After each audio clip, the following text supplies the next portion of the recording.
Dieu merci. Je crois que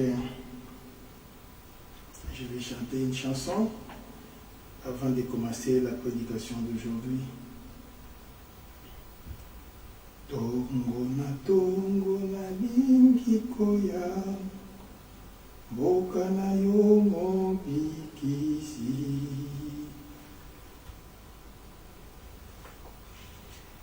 C'est la chanson que je vais chanter. Je vais d'abord chercher ça.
J'ai trouvé la chanson. Tongo na lingi koya, mboka na yo mobikisi. Togumba mama bongo na popolobe, yoka kobondela nanga. Limbisa mabe esalaki ngai, ete na petwa solo bwe, esa boyenge bene pena ngolube, yoka kobondela nangai. Tongo eye ipasi awa nangai, bombela ngai elongi te, butisa ngai na kati na molili pe, yoka kobondela nangai. Wana eye butuzala nangai, ela lelo na batose, batela ngai malamu ekolala ngai, yoka kobondela nangai. Tongo na lingi koya, mboka na yo mobikisi. Togumba mama bongo na popolobe, yoka kobondela nangai. Très bien.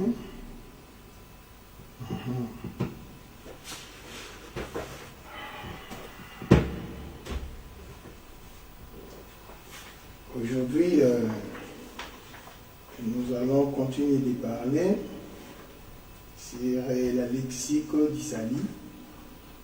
Quand on parlera de la lexique, on voit directement le dictionnaire, on voit directement les définitions.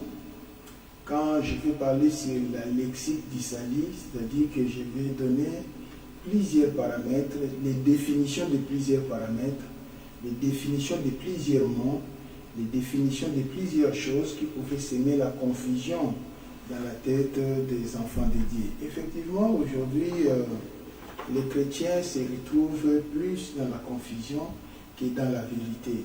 Ce qu'eux déclarent comme étant la vérité, en réalité, c'est loin d'être la vérité parce qu'ils sont dans la confusion. Pourquoi ils sont dans la confusion? C'est la faute des bergers. Les bergers qui les dirigent, si vous avez un berger aveugle, où il vous conduira? C'est sur les chemins des aveugles.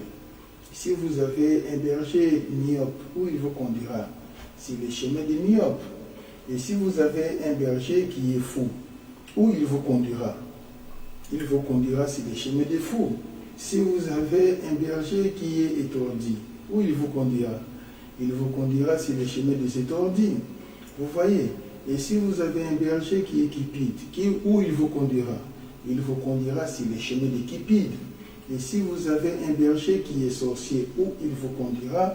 Il vous conduira sur les chemins des sorciers. L'homme ne transmet que ce qu'il a. C'est ça la grande vérité que vous devez connaître en réalité.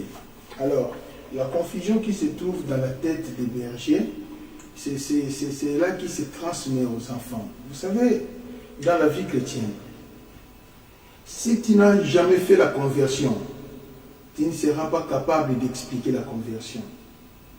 La conversion ne peut s'expliquer que par celui qui a déjà fait la conversion. C'est tout comme les mariages. On a parlé sur les mariages dans la Bible, mais en réalité, la personne qui peut parler sur les mariages, c'est celui qui a été marié. Parce que le mariage a une autre réalité quand on est ensemble à la maison. La réalité du mariage, c'est seulement les mariés qui pouvaient les connaître. Le mariage détient un grand mystère. Le mystère d'import-export. Les gens qui sont des célibataires désirent entrer dans les mariages. Les gens qui sont déjà des mariés désirent sortir dans les mariages. Vous voyez, la réalité du mariage que les célibataires connaissent, ce n'est pas ça qui est à l'intérieur de la maison. Donc, malgré on peut faire l'hypocrisie, on peut faire semblant de montrer aux gens, nous avons un couple parfait, le couple parfait n'existe pas. Parce que les mariages, c'est comme si un chauffeur qui roule dans l'autoroute. Et évidemment, rouler, c'est quoi? Rouler, c'est l'effet de dépasser et passer l'autre.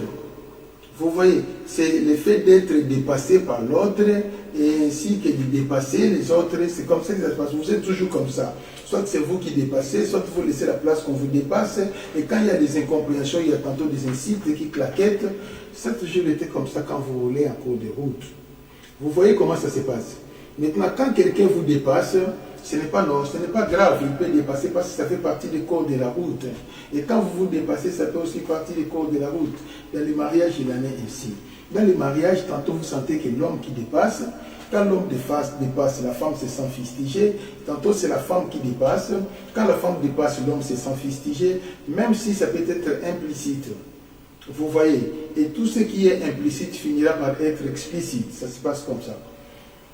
Donc, un couple parfait n'existe pas. Dans le monde entier, ça n'existe pas. Dans un couple, il y a toujours des incompréhensions, il y a toujours des mimiques, il y a toujours des ceci. C'est pour cela, pour qu'un couple évolue mieux, il faudrait que l'un soit dans la simplicité, dans l'humilité. Vous voyez comment ça se passe. Quand l'autre est dans l'humilité et que l'autre développe les incompréhensions, l'autre manifeste l'humilité et ça marche bien. Mais si les deux couples se retrouvent comme ça, personne n'a la capacité de s'humilier, ça crée des boum. Et le couple ne peut pas dire. C'est de cette manière-là que ça se passe. C'est pareil aussi dans ce qui concerne la vie chrétienne aussi. Donc dans la vie chrétienne, l'homme ne transmet que ce qu'il a. Si vous avez un bon pasteur, il va transmettre de meilleurs enseignements, de meilleures expériences. Un pasteur qui n'a jamais eu l'expérience dans la vie chrétienne, il est venu nouvellement, il va aller commencer son église nouvellement, il n'a pas l'expérience pastorale, il faut faire très attention d'aller dans cette église-là, parce qu'il n'a pas l'expérience. C'est comme ça que ça se passe. Un pasteur qui n'a pas l'expérience de la vie chrétienne, de la vie pastorale, pouvait bien être comparable à un faux armé. C'est comme ça que ça se passe. Voilà tout ce que je peux vous parler.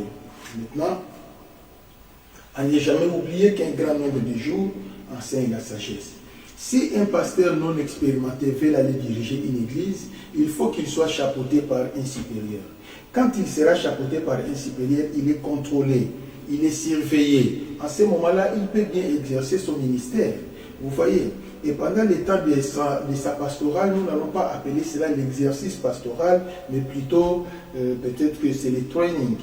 Il fait les stages pastoraux, parce qu'il est téléguidé par celui qui est supérieur. À ce moment-là, il n'y aura pas assez de dégâts. Mais lui-même, il dort, il se réveille, je deviens pasteur, il y a beaucoup trop de dégâts. C'est comme ça que ça se passe, parce qu'il y a des choses qui ne maîtrise pas et des choses qu'il va prêcher avec des erreurs. Et il y a des choses qu'il prêche aujourd'hui, demain il va les contredire. Ce sont des choses comme ça qui arrivent dans la vie chrétienne. Évidemment, ça arrive à tout le monde. C'est comme ça que ça se passe. La lexico d'Isalie, la lexico de la rédemption, c'est ce que nous allons étudier avec vous aujourd'hui. Vous savez, mes bien-aimés, il y a des petites choses qu'il faut comprendre. Il y a aussi un fait qui est réel. Si vous voulez être un bon pasteur, les chrétiens prennent toujours l'exemple de Paul. Pierre était illettré, il était pécheur, mais Dieu lui avait utilisé. Vous voyez, quand les gens prennent de tels exemples, ils ne comprennent pas. Ils ne comprennent pas que le temps de Pierre, ce n'est pas aujourd'hui. Si votre pasteur est analphabète, par exemple, votre pasteur est illettré absolu, cette église aura des problèmes sérieux. Parce qu'il y a des choses que lui ne comprendra pas. La Bible est écrite en français. Et lui maintenant va commencer à lire le français. Il y a des principes de grammaire que lui ne comprend pas. Par exemple, le langage figuré et le langage propre, c'est autant dans la Bible. La Bible est composée de langage figuré. Lui ne connaît pas ces principes. Tout, lui va considérer toute phrase langage propre. Regardez où il va vous amener. Si votre pasteur est illettré, regardez les chemins auxquels votre pasteur va vous conduire. Il peut être rempli du Saint-Esprit, c'est un pasteur dangereux. Vous ne pouvez pas laisser une église à lui seul de conduire. Il va commettre beaucoup de dégâts parce qu'il a la déficience intellectuelle. C'est cela le problème. Tu peux être rempli du Saint-Esprit, nous connaissons, mais attention, je dis bien attention de laisser cet homme seul avec les troupeaux. La Bible, il les comprendra à travers. Il finira par comprendre la Bible à travers. C'est comme ça que ça se passe. Néanmoins, pour être un pasteur qui conduit les troupeaux de Dieu, il faut avoir le minimum de l'intelligence, de l'intellectualisme. Et il faut avoir un minimum du niveau de titre. Aujourd'hui, nous avons des pasteurs eux-mêmes qui sont des représentants légaux, mais demandez-lui est-ce que tu as un diplôme d'État? Je n'en ai pas. Vous avez ne fils qu'un brevet? Je n'en ai pas. Vous avez ne fils qu'un certificat? Il n'en a pas. Il n'en a pas. Vous voyez comment ça se passe. Donc ce sont des gens qui comprennent le monde à travers. Ils ne maîtrisent pas la rotation et la translation. Ils ne comprennent pas ça. Ils ne comprennent pas ça. Vous voyez, ils appelleront foi là où on ne peut pas appeler foi. C'est comme ça que ça se passe. En tout cas, si vous avez un pasteur idiot qui n'a pas fréquenté l'école, moi je crois que changer une autre église. Moi, je vous encouragerai de changer d'église. Parce que votre pasteur ne peut pas avoir une autonomie d'église. Il doit être à l'intérieur de la communauté pour être surveillé. C'est comme ça que ça se passe. Vous voyez. Mais si lui-même devient dans l'autonomie, moi-même je suis représentant légal, je suis dans l'autonomie, mais il est bourrique de nature. C'est très dangereux. C'est très très dangereux parce qu'il va commettre beaucoup de dégâts. Il comprendra la Bible à travers. C'est comme ça que ça se passe. Il va développer la timidité. Et c'est comme ça. Il va développer la réticence parce que le coefficient intellectuel est minimal. Donc ce sont des pasteurs qui doivent travailler dans la communauté. Mais lui-même se détacher, je suis moi-même. Ça ne peut pas marcher. Encore, ça va te faire. C'est de cette manière-là que ça se passe. Écoutez-moi très bien, mes très chers chrétiens. Le mystère de la rédemption. Quand on parlera de la rédemption, nous avons les éléments de la rédemption et la base de la rédemption. La base de la rédemption, c'est recevoir Jésus comme son Seigneur et Sauveur. C'est-à-dire quoi, naître de nouveau. C'est-à-dire quoi, se convertir. C'est ça la base de la rédemption. Mais nous avons plusieurs éléments de la rédemption. La protection, la guérison, la délivrance, des choses semblables. Ça sont les éléments de la rédemption. Tu peux dire que je suis dans la rédemption parce que Christ m'a guéri, m'a délivré, ainsi de suite. C'est pareil avec les salis. Et il y a plusieurs éléments du salis. La pivotante du salis, c'est les salis implicites, intérieurs, le cœur qui s'est converti en Jésus. Vous voyez, pour devenir membre de l'église corps du Christ, le corps devient le temple du Saint-Esprit, on attend la trompette pour être enlevé. C'est ça, la racine pivotante du salut. Mais nous avons plusieurs racines souterraines qui sont des guérisons, des miracles, des foi, des prospérités. Ce sont des choses que nous recevons aussi chez mes faisans avec le Seigneur. Il faut toujours faire la différence, il faut faire la différence entre la guérison et la délivrance. La guérison n'est pas égale à la délivrance n'est pas égale à la guérison. Quand on parlera de la délivrance, on sous-entend qu'il y avait une possession, il y avait un esprit étranger dans ce corps. Quand vous déguerpiez cet esprit et que cet esprit sortait du corps, c'est ça qu'on appelle la délivrance.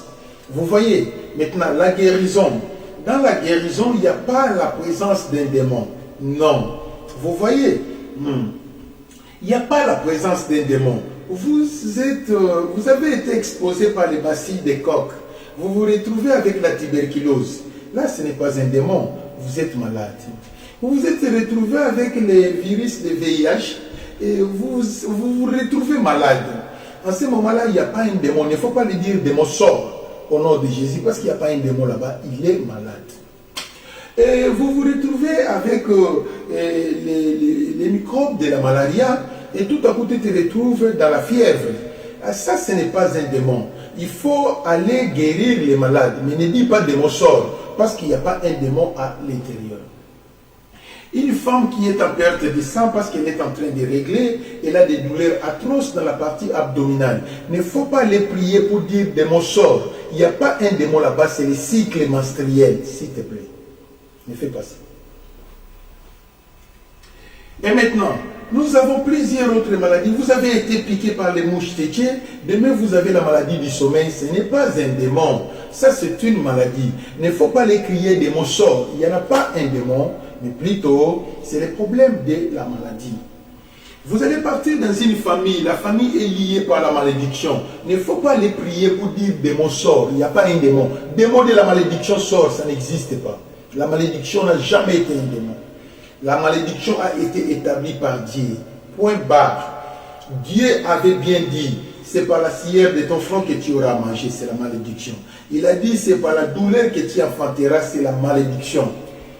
Aucune femme pasteur ou bien la femme du pasteur ne peut aller accoucher sans crier. C'est la parole de Dieu. Il faut que ça s'accomplisse comme ça. Vous voyez comment ça se passe. En ce moment-là, quand la femme est en train de crier à l'hôpital avec les douleurs d'enfantement, démon de douleurs d'enfantement, sortez, il n'y a pas un démon là-bas. S'il te plaît, arrête. Ce sont des bavures. Ce sont des erreurs de malcompréhension des pasteurs qui ont les déficits intellectuels, qui ont les problèmes du cerveau. Donc, c'est comme ça que ça se passe. Vous voyez.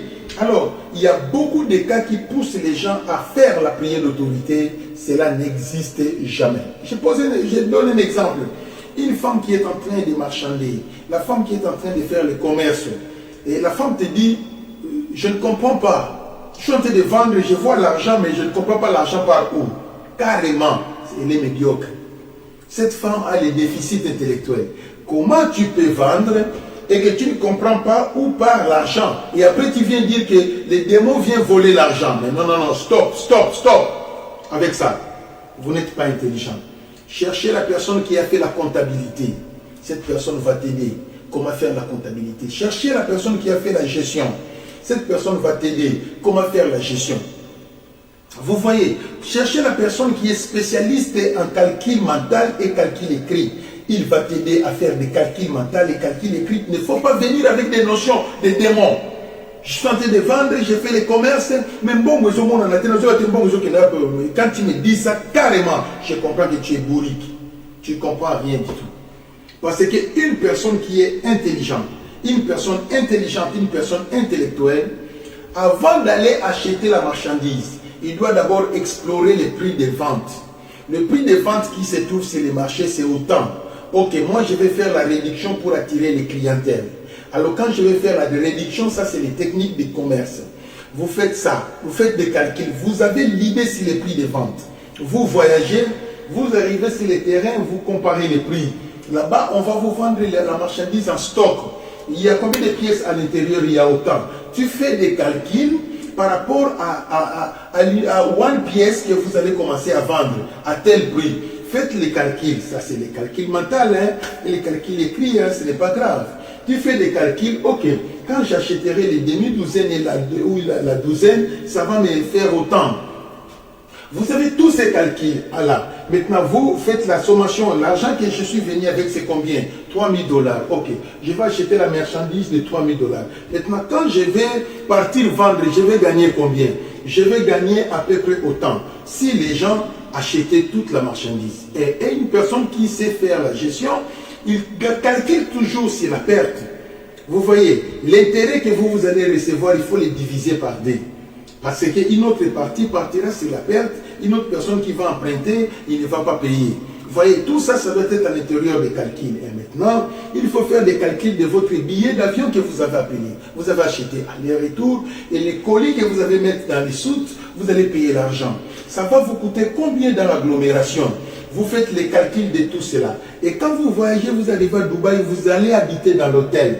Et ça coûte combien? Vous écrivez les plats que vous mangez, vous écrivez les petits qui vont commencer à vous faire marcher, vous payez, vous écrivez les taxis que vous louez, vous écrivez. On écrit tout, même 1 centime, il faut écrire. Vous voyez? Et c'est cela qui permettra que tu puisses faire la totalité de la dépense. C'est comme ça que ça se passe. Vous voyez? Maintenant, quand tu fais la sommation de la dépense, tu peux avoir l'idée du gain que tu auras. Tu gagneras ou tu perdras. Mais si tu ne fais pas ça, toi, tu fais toutes choses par la foi. J'ai acheté, je vais les vendre seulement. Après, tu viens me dire,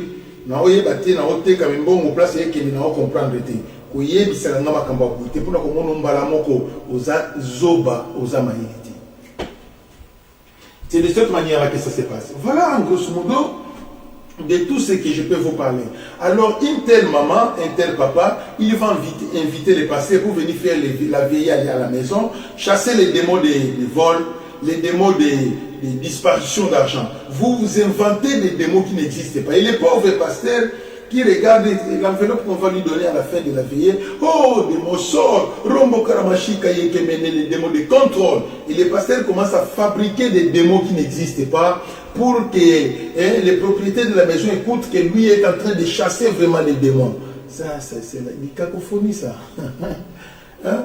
Ça, c'est une cacophonie, ça n'a pas de sens. Si vous dites de telles choses au pasteur ricain, je te dirais que ça, ce n'est pas un problème de faire la veillée. Explique-moi comment tu fais quand tu fais tes business. Tu m'expliques, je te montrerai comment tu travailles dans l'erreur. C'est tout. Je vais faire la démonstration de te prouver comment tu travailles dans l'erreur. Où se trouve ton erreur? Il ne s'agit pas de la prière, mais corriger cette erreur et ça marchera. Voilà tout ce que je peux vous parler sur ce qui concerne les erreurs. Et de telles erreurs, la majorité des pasteurs le font. Surtout les gens, pour attirer les gens, ils ont créé des branches combats spirituels dans leurs églises. C'est l'égarement. Ils sont en train de détruire les gens. Vous voyez, parce qu'ils poussent les gens de faire les combats spirituels là où il n'y a pas un combat. Là où il n'y a pas un combat. Les gens sont pauvres au Congo parce que la politique du Congo ne marche pas. Il ne s'agit pas de démons. Hein? Il ne s'agit pas de chasser les démons. C'est comme ça que ça se passe. Une personne ne fait pas comprendre que voilà, c'est les États-Unis, la France et la Belgique qui nous font la guerre. Une personne ne sait pas comprendre ça jusqu'à aujourd'hui. 18 ans de guerre au Congo, toi tu ne comprends pas que ce sont les 3 pays. Et quand on a imposé la trêve au Congo, qui a imposé, c'est les États-Unis. Pour quelle raison? Les États-Unis n'ont jamais été pour le Congo, a été toujours pour le Rwanda. Soyons sérieux. Mais si toi tu ne comprends pas ça, tu vas appeler tous les démons. Ma vie ne marche pas les démons. Pourquoi vous perdez le temps pour rien comme ça? Hein? Il faut être scientifique, il faut être intellectuel pour comprendre les choses, comment ça se passe. C'est de cette manière-là que ça se passe. Voilà, en grosso modo. Ce sont des sujets que j'aime pas aborder, tantôt ça chauffe la tête. Vous voyez? Et tout cela, je voulais faire seulement la différence entre la guérison et la délivrance. J'ai dit que là où il y a la délivrance, il y a la présence d'un esprit. Il faut déguerpiller l'esprit. Quand l'esprit sort, et la personne dira que je suis délivré. Maintenant, l'esprit peut rendre quelqu'un muet. Or, être muet, on voit que c'est une maladie. L'épiglotte est bloquée quelque part. En ce moment-là, qu'est-ce que vous allez faire? Chassez seulement les démons. Quand le démon partira, il parlera. Vous voyez, Alors ça, c'est ça qu'on appelle la délivrance et miracle. C'est de cette manière-là que ça se passe. Hein? Une personne qui ne marche pas, parce que c'est le démon qui a fait de lui paralytique, dit seulement démon sort, quand le démon partira, il marchera. C'est comme ça que ça se passe. Mais une autre personne ne marche pas, ce n'est pas le démon, c'est la maladie. Vous voyez, parce que l'enfant a été attrapé par la maladie de Buka Buka. Chez nous, on appelle ça Buka Buka. En français, c'est quoi encore? Écris-moi un peu cette maladie là-bas. Comment on appelle ça? La maladie qui rend des gens des infirmes. Si c'est quoi encore? Si c'est... C'est parti. Écrivez-moi, je veux voir ça. L'enfant a été attrapé par cette maladie-là. Vous voyez comment ça se passe? Hein? En ce moment-là, ne dis pas démon sort parce qu'il n'y a pas un démon qui est là-bas. Ordonne. C'est pourquoi Jésus avait dit ceci. Je vous donne le pouvoir de chasser les démons, mais je vous donne la puissance de guérir les malades. Vous voyez, et je vous donne la capacité de résister au diable. Devant le diable, il faut résister. Poliomyélite, ok, c'est le nom que j'ai cherché, poliomyélite. Un enfant qui est touché par la poliomyélite, il devient handicapé, ce n'est pas un démon, ça c'est la maladie. C'est de cette manière-là que ça se passe. Vous voyez, maintenant, pour guérir les malades, il faut avoir une énorme capacité de l'onction, plus les dons de la guérison. En ce moment-là, quand il dira, j'ordonne que tu sois guéri, il sera guéri. Vous voyez, mais par contre, devant les paralytiques, qui y a des démons, dit seulement démon sort, parce que Dieu a dit, je vous donne le pouvoir de chasser les démons. Quand il dit démon sort, les démons partent. C'est comme ça que ça se passe. Maintenant, où est-ce que je vais acquérir les pouvoirs? Les pouvoirs, tu vas l'acquérir de la manière dont vous jeûnez beaucoup, vous priez beaucoup, vous amassez plus d'onction, le pouvoir s'incarne en vous. Les pouvoirs se cachent dans votre don spirituel. Si vous avez les dons des 2 talents, des 3 talents, en ce moment-là, vous avez la capacité de dire des mots sorts, il part facilement. Et vous avez la capacité de dire à celui qui est malade, j'ordonne que tu sois guéri, il sera guéri. Ça se passe comme ça. Mais si vous n'avez pas ces dons, vous êtes en train de tenter seulement de dire ça au nom de Jésus, il y a plusieurs échecs qui arrivent. C'est comme ça que ça se passe. Il faut d'abord avoir ces dons-là, et après, il faut avoir le courage de dire des mots, sors ou bien sois guéri au nom de Jésus, après avoir passé un bon moment dans des jeûnes et prières. En ce moment-là, peut-être que la capacité de l'onction que vous allez acquérir devant le Seigneur peut vous aider à guérir les malades.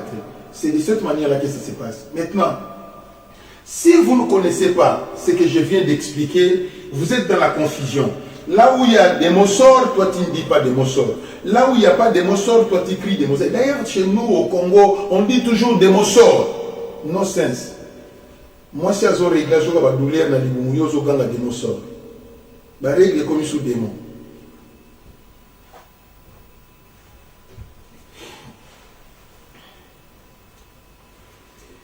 Merci beaucoup.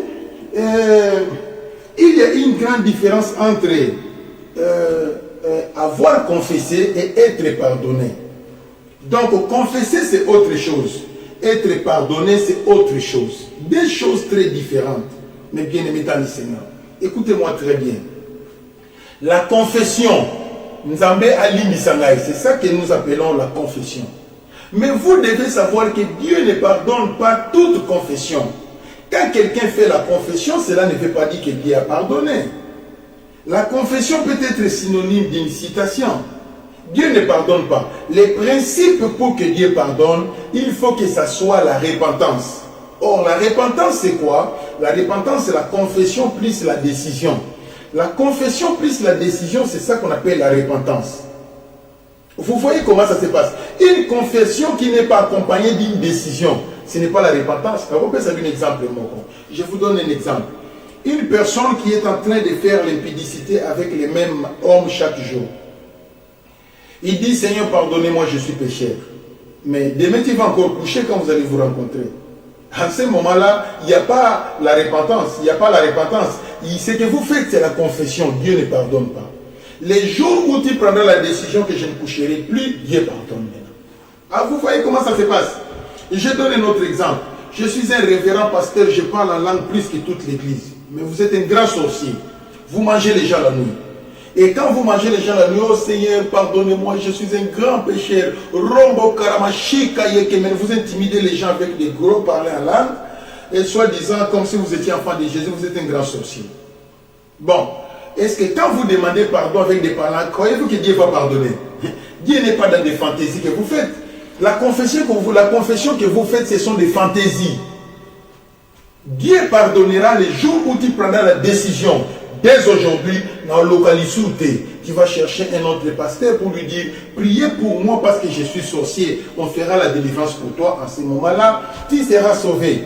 Quand tu feras la repentance, Dieu pardonne. Sans la repentance, never. Dieu ne peut pas pardonner. Vous voyez comment ça se passe? C'est pour cela. Il y a plusieurs péchés de plusieurs pasteurs, apôtres, prophètes qui prétendent être les serviteurs de Dieu et qui prétendent être les intercesseurs de Dieu qui n'a jamais été pardonné. Parce que ce sont les fantaisies de la confession. Vous voyez, Dieu pardonne quand il y a la repentance. Maintenant, aujourd'hui où je suis en train de vous parler, il y a une grande confusion dans les têtes des serviteurs de Dieu. Les serviteurs de Dieu ne savent plus différencier la confession et la repentance. Hein? La confession ainsi que la repentance, ils ne savent plus confesser ça. Ils ne savent plus faire ça. De par eux-mêmes, sont victimes de ça. Eux-mêmes sont victimes de ça. Hein? Les lois, il y a qui ont l'église qui est. Bon, ça va bon, ça la cotisation. Tozo sunga mutozo bela. Bon, on me compte qui pasteur à l'INEA. Demain encore, quand quelqu'un sera malade, bon, ça va bon, tozo sunga batozo bela. Pour toi, c'est un moyen de demander l'argent à l'église pour commencer à bouffer. Et là-bas, tu présentes des miettes. Mais ce que les gens ont donné, ce n'est pas ça que tu as donné là-bas. Donc, vous avez pasteur Mouyibi. En ce moment-là, tu vas dire Dieu pardonne-moi. Dieu va te pardonner. Dieu ne va pas pardonner. Il faut prendre la décision que je ne volerai plus l'argent des gens. En ce moment-là, Dieu va pardonner. Vous voyez maintenant comment ça se passe. Hein? C'est comme ça. Je peux donner, j'ai plusieurs exemples à donner, mais il n'y a pas moyen. Hein? C'est pourquoi la Bible dit ceci dans le livre des Actes, chapitre 9.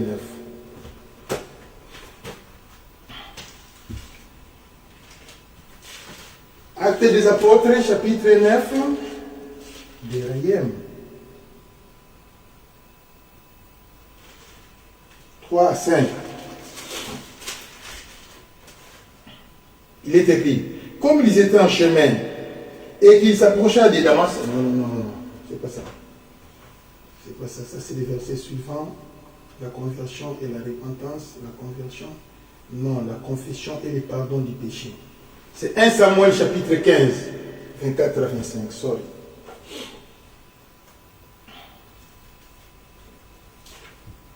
« 1 Samuel chapitre 15, 24 à 25, c'était l'histoire.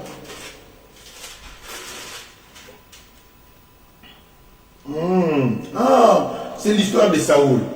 Saoul, quand il avait péché, il avait demandé pardon, mais Dieu n'avait pas pardonné. Je peux lire avec vous.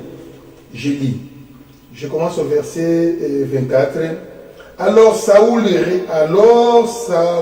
dit à Samuel, j'ai péché, car j'ai transgressé l'ordre de l'Éternel, et je n'ai pas obéi à la parole, à tes paroles.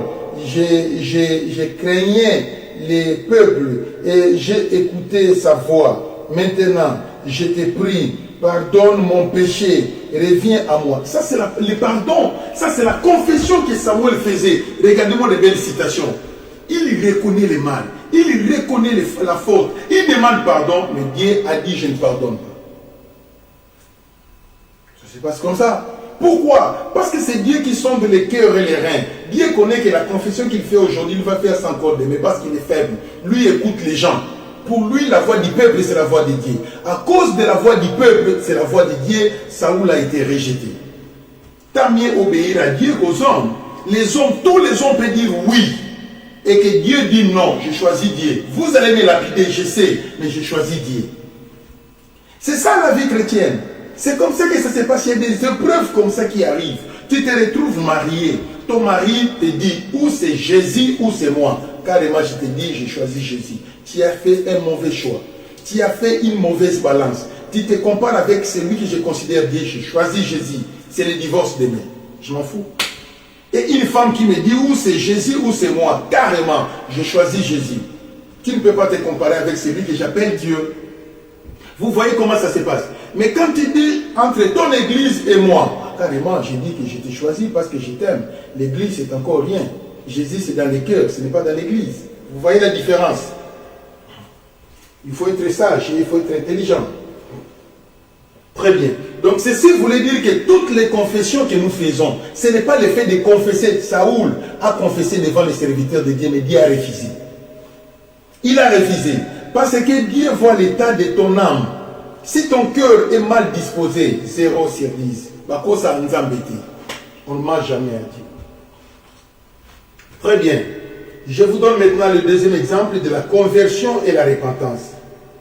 Dans les services de la conversion et la repentance, et puis ça passe dans le thème. Où le gouta pasteur a zorba na montoya dans l'église na ye, o azamwa na nzambe, et si a bongo na mutema, mais mutongo paye ya kosakarate a bongo mati. Les pasteurs, comme si c'est les pasteurs qui nomment à l'église, c'est lui qui est converti, c'est lui à bongo la mutema. Ce n'est pas bon. Tout ça, c'est vous encourager aux gens au mal. Vous croyez que je voulais les encourager, mais or, ils ont au PC mon diplôme d'État, mais hier à Kota na hier à 3e année COT. Regardez ce que vous êtes en train de faire demain. Demain, quand on va lui dire il va trouver le travail, il y a test à Kimi. Il connaît qu'il est incapable de défendre son diplôme d'État. Vous voyez maintenant comment ça se passe. Donc, ce n'est pas le pasteur qui fait de nous des enfants de Dieu. Jamais, ça ne se passe pas comme ça. Il y a deux choses. Il y a la conversion et la repentance. La conversion, c'est un don de Dieu. C'est Dieu qui convertit les cœurs. Ce n'est pas l'homme qui se convertit de sa propre force. Jamais. Et ce n'est pas le pasteur qui a la capacité de convertir l'homme. Jamais. C'est pourquoi vous allez voir d'autres familles. Vous allez voir un papa bourrique. Il commence à crier. C'est que le pasteur, comment vous changer? Ils oublient que le changement ne dépend pas du pasteur. C'est Dieu qui convertit. Donc moi-même, je suis incapable de convertir quelqu'un. C'est Dieu qui convertit. Je vous donne des exemples. Ils marchaient ensemble, les rois Saoul du Nouveau Testament et ses gardes du corps. Ils marchaient pour aller tuer les chrétiens. Ils ont écouté la voix. Saoul, pourquoi me persécutes-tu? Et tous avaient écouté la voix. Mais il y a une seule personne qui avait vu l'éclair. Et cet éclair-là, c'est seulement Saoul qui avait vu ça. Ça fait de lui aveugle. C'est ça la conversion. Là où il y a la conversion, il faut voir un éclair qui passe au ciel, qui traverse ton esprit. C'est ça qui te pousse de prendre l'engagement de suivre Jésus. Vous voyez, ça c'est la conversion. Mais la voix qui a été écoutée, c'est la prédication de l'église. Quand l'Ériké Maïnda prêche, tout le monde écoute la prédication. Mais ce n'est pas tout le monde qui sont interpellés par le Saint-Esprit. Être interpellé par le Saint-Esprit, c'est un domaine de Dieu. Moi, je ne connais pas qui est interpellé. Moi, je ne fais que prêcher. Ce que je prêche, ça s'appelle le Logos. Mais pour que le Logos devienne réma chez toi, c'est le Saint-Esprit qui fera de cela réma.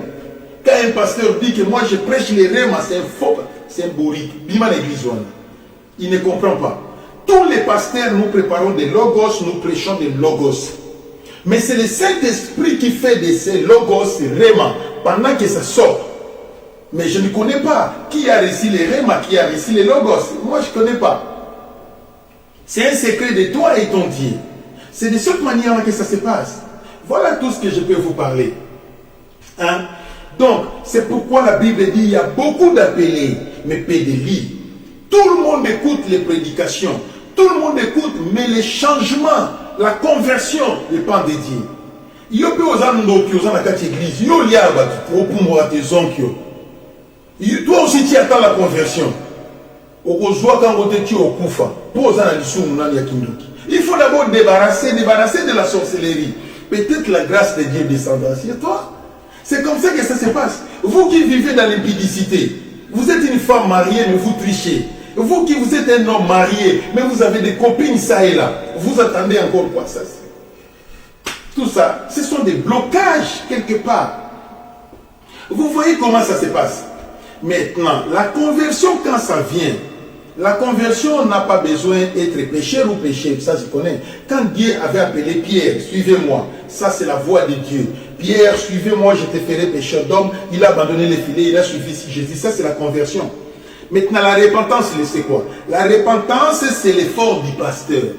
Le pasteur doit présenter les enseignements qui conviennent pour que le peuple converti soit ramené à la repentance. Si le pasteur ne fait pas bien son travail, tous les convertis mourront de nouveau.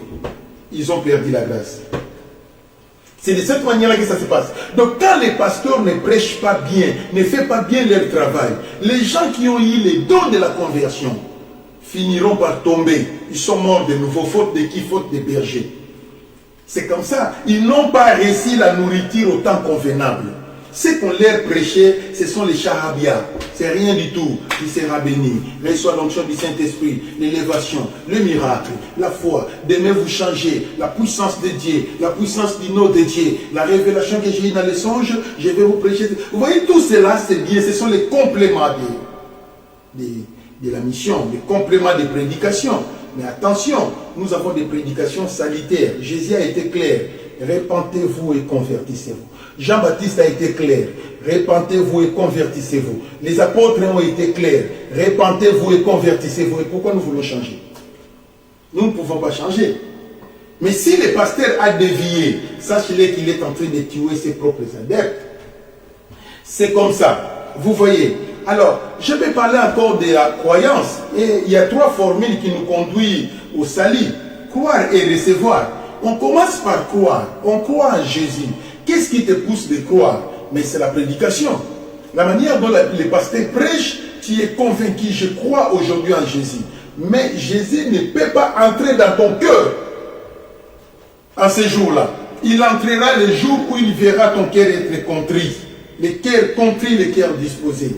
Voici, je me tiens à la porte et je frappe. Si quelqu'un entend ma voix et ouvre la porte, j'entrerai chez lui. Ainsi dit la Bible. Vous voyez, moi je vais prêcher pour te faire croire. J'organise la croisade. Les gens viennent. Nayambisi bango Yesu, c'est bien. Ça c'est la première étape. Mais la deuxième étape ne dépend pas de moi. C'est Dieu lui-même qui fera ce que tu puisses recevoir le Saint-Esprit. Ça ce n'est pas mon domaine, c'est un domaine de Dieu lui-même. C'est lui qui va se présenter en toi. Il va se révéler en toi pour qu'il entre dans ton cœur. Ça c'est recevoir le Saint-Esprit. C'est comme ça que ça se passe. Troisième formule, naissance d'eau et naissance dans l'Esprit Saint.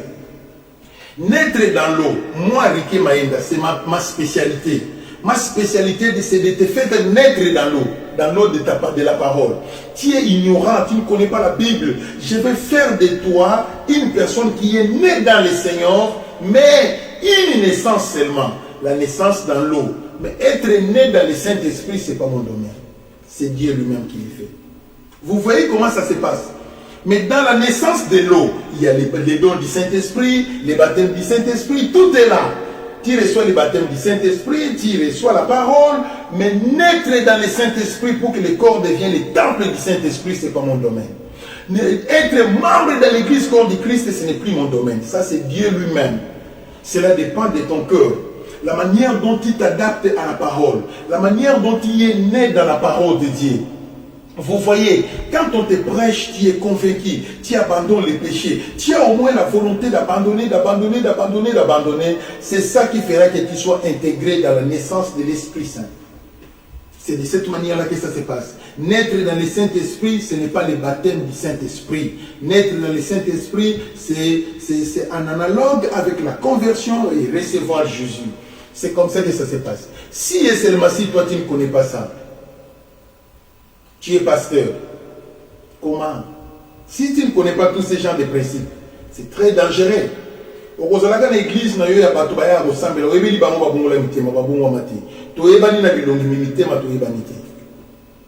Toyebana kaka na bilongi. Mais na mitema tokoyebana te. Okondima te ke muto ah. Judas qui était trésorier, mais c'est lui qui a vendu Jésus, tu peux imaginer. Toyebana na bilongi, mais na mitema toyebana te. C'est de cette manière-là que ça se passe. Il faut toujours être sage et être prudent. Je vais vous parler sur la différence qu'il y a entre enfants de Dieu et chrétiens. La différence qu'il y a entre enfants de Dieu et chrétiens. Ici, c'est les bas blesses. Si ça peut m'attirer, on va continuer à lobby pour. Je ne sais pas donc, vous comprenez, nous sommes belé à nos moyens. Je vais clôturer ici. Demain, continuer encore à me suivre. Ça serait une bonne chose.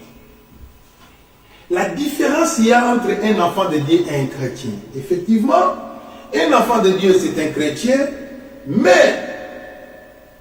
un chrétien seulement, il y a des chrétiens païens et il y a des chrétiens charnels. Vous voyez comment ça se passe. Une autre personne, il connaît que je suis chrétien, mais lui ne part pas à l'église. Il s'en fout de tout ce qui se passe à l'église. La Bible, il n'en a pas. Prier, il ne connaît pas. Gêner, il ne connaît pas. Obéir à Dieu, il ne connaît pas.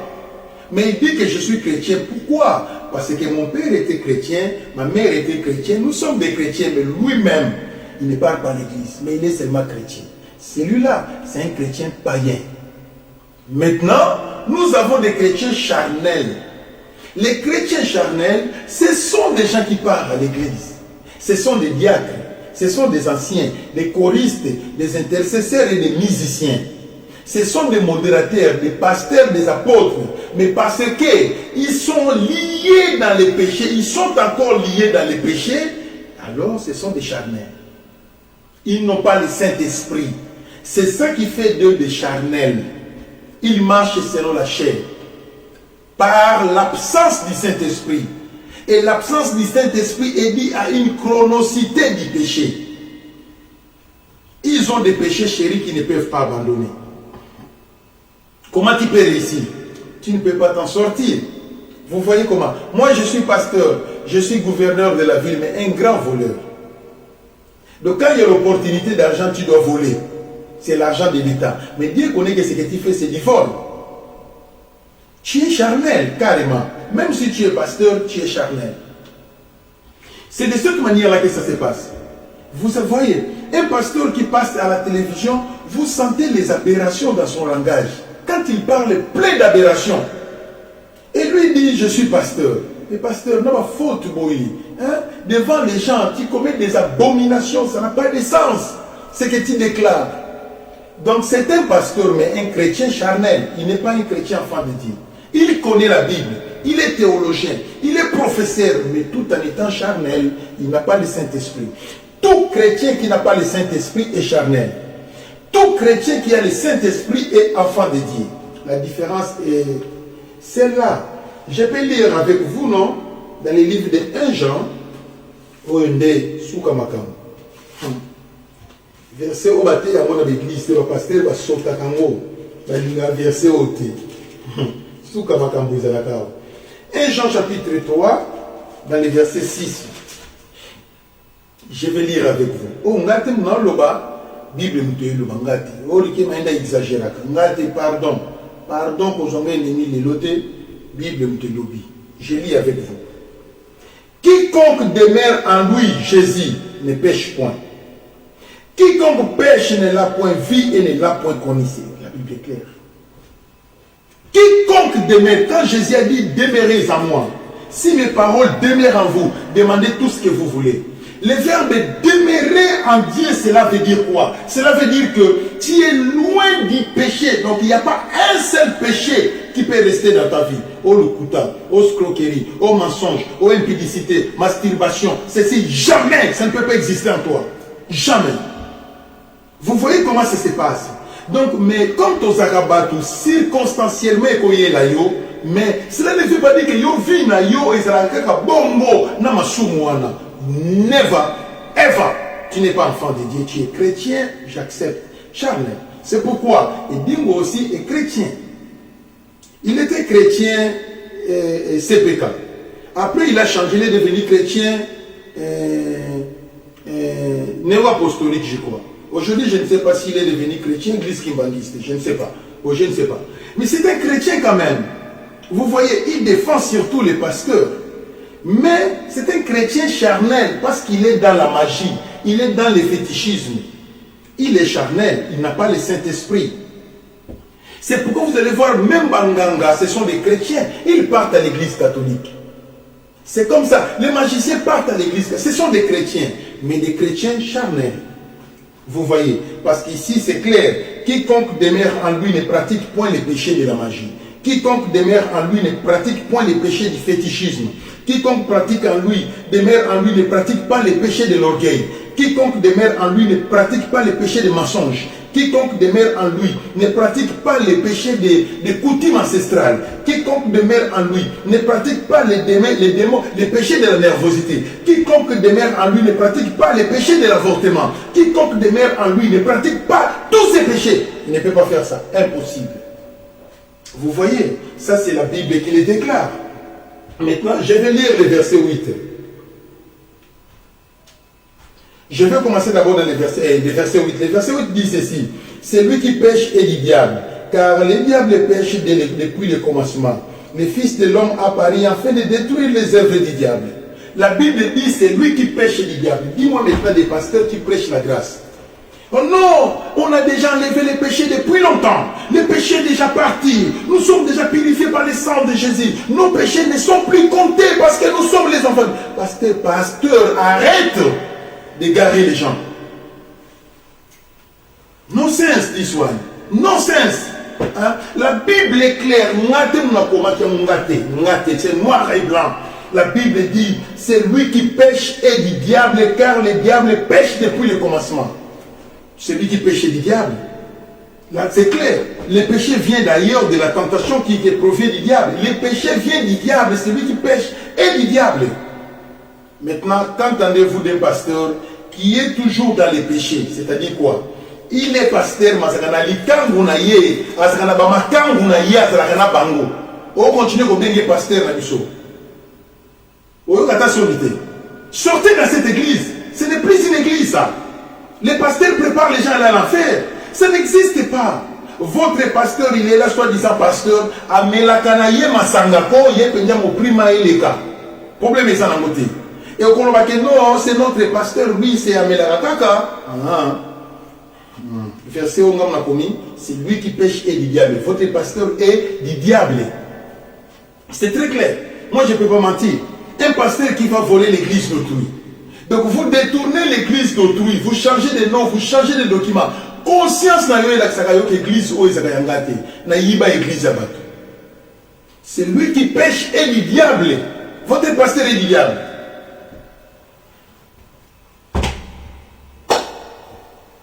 Je vais lire un autre verset pour plus de compréhension dans le verset 10b. Dans le verset 10b, il est écrit: quiconque ne pratique pas la justice n'est pas de Dieu, non plus celui qui n'aime pas son prochain. Quiconque ne pratique pas la justice n'est pas de Dieu. Dans le verset 9, ça m'intéresse. Quiconque est né de Dieu ne pratique pas les péchés. Bah, on utilise le verbe pratiquer. C'est-à-dire quoi? Exactement, quoi qu'il y ait des sous circonstanciels, parce que aussi circonstanciellement, banabazali, au rotomboka.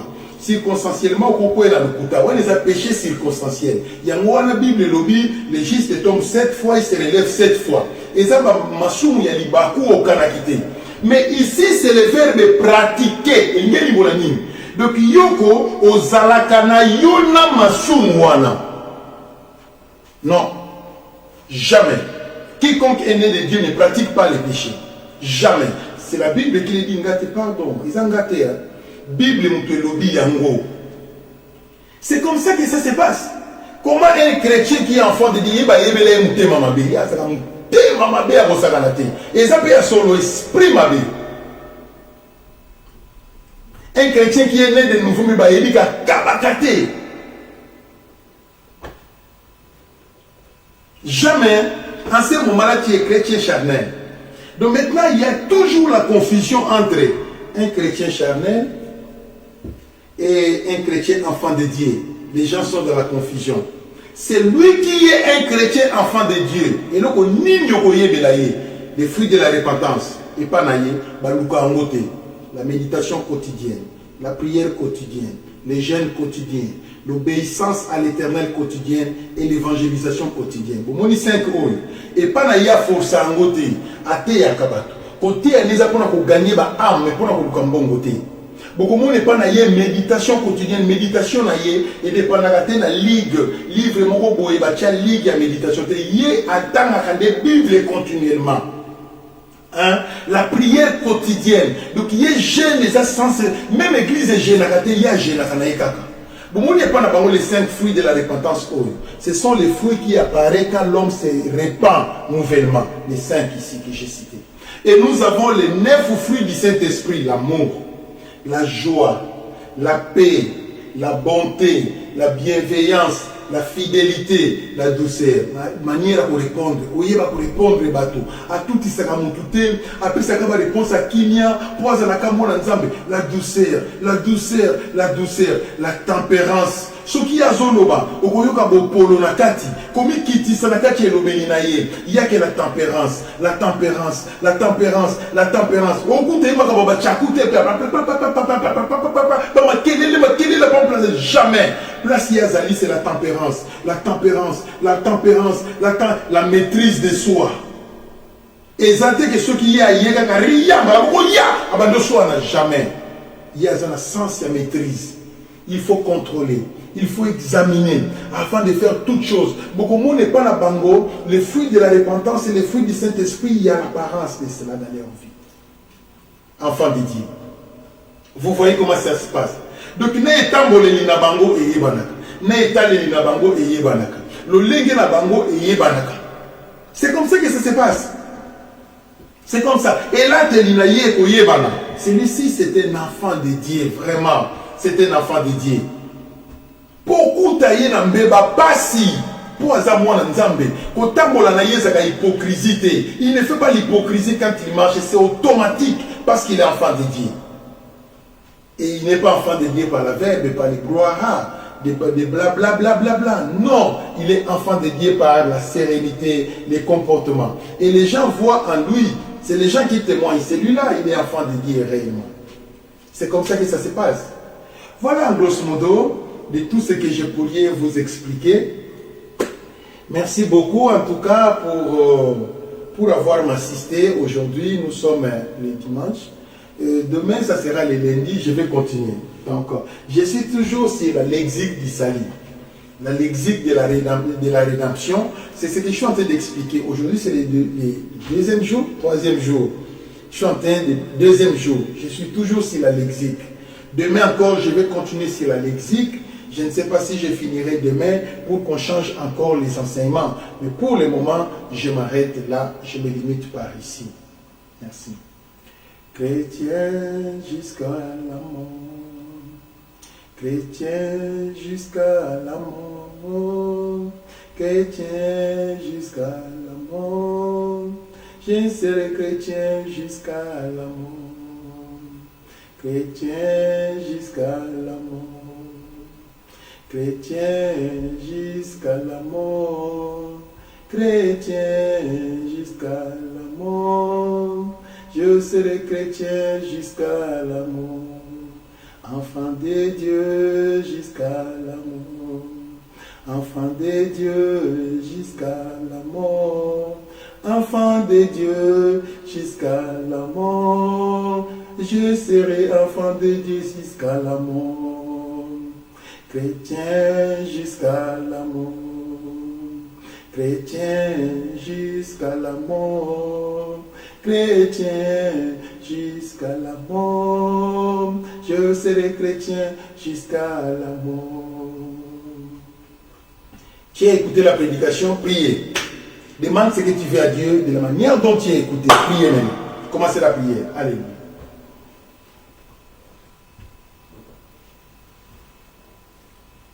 Éternel, merci pour ces moments de grâce. Soyez avec tes enfants, soyez avec ton peuple. Bénis tes enfants, bénis ton peuple. Les gens qui ont été touchés et qui veulent abandonner les mauvais chemins, toucher leur cœur, produire la persévérance en eux, soyez avec eux, touchez leur foi, leur vie. Que ton nom soit sanctifié dans leur vie, Seigneur. À toi, c'est l'adoration, l'honneur, la puissance et la gloire à jamais. Par le nom puissant de Jésus, qui est notre seul Seigneur et Sauveur. Amen. Toutes nos prédications se trouvent aussi sur YouTube. Oyo, image ça moi bien, toujours sur YouTube. Oyo, image ça qui a ma bé, moi je sur YouTube exacté. Alors, ceux qui ont monique aux années la TV nayo, vous s'abonner seulement. Quand vous s'abonnez, quand nous allons lancer la prédication, et Kobimilayo Maramoko parce que tu es abonné. C'est comme ça que ça se passe. Donc il faut toujours commenter, il faut toujours mentionner j'aime. C'est la courtoisie, hein? C'est la courtoisie. Et comme les autres qui sont à Facebook, partager, ça fait aussi du bien pour que nous sur Balanda. Et c'est de cette manière-là que ça se passe. Bon, j'ai fini. Allez. On nous les voit demain à 18h juste. Bye.